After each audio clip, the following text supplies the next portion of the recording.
السلام علیکم، آپ دیکھ رہے ہیں کے نیوز ایچ ڈی میں ہوں حارث علی شاہ گیلانی۔ چلتے ہیں آج کی اہم خبروں کی طرف۔ خبروں کا سلسلہ آگے بڑھاتے ہوئے رخ کریں گے سندھ کے شہر ٹنڈو آدم کا، جہاں سے رپورٹ کر رہے ہیں ہمارے نمائندے وسیم خان۔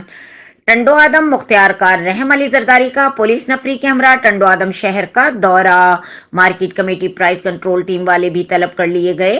تفصیلات کے مطابق مختار کار رحم علی زرداری نے اچانک ٹنڈو آدم شہر کا دورہ کیا اور مہنگی اشیاء فروخت کرنے والے دکانداروں اور سبزی فروٹ بیچنے والوں کو چالان کیے اور عوام سے ان کے مسائل پوچھے، اور مختار کار نے کہا کہ رمضان المبارک کے آتے ہی مصنوعی مہنگائی کرنے والوں کے خلاف سخت قانونی کارروائی کی جائے گی۔ رحم علی زرداری کا مزید کہنا تھا کہ شہر بھر میں میری پوری ٹیم ورک پر ہے، کچھ چالان بھی کیے گئے ہیں تو کچھ لوگوں نے نشاندہی کی۔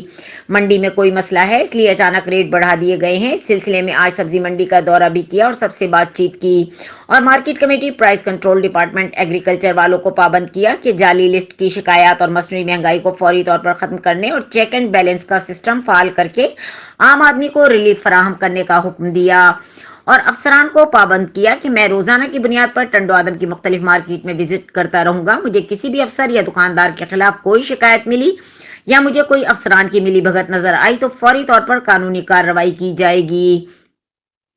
یہ مذاق بند کیا جائے، مال پیچھے سے مہنگا مل رہا ہے، ہر حال میں عام آدمی کو سہولت فراہم کرنا ہمارا فرض ہے، ہمارا کام ہے کہ ہم پبلک سرونٹ ہیں، ہماری اولین ترجیح ہے عام آدمی کو رمضان المبارک کی بابرکت مہینے میں زیادہ سے زیادہ ریلیف فراہم کی جائے۔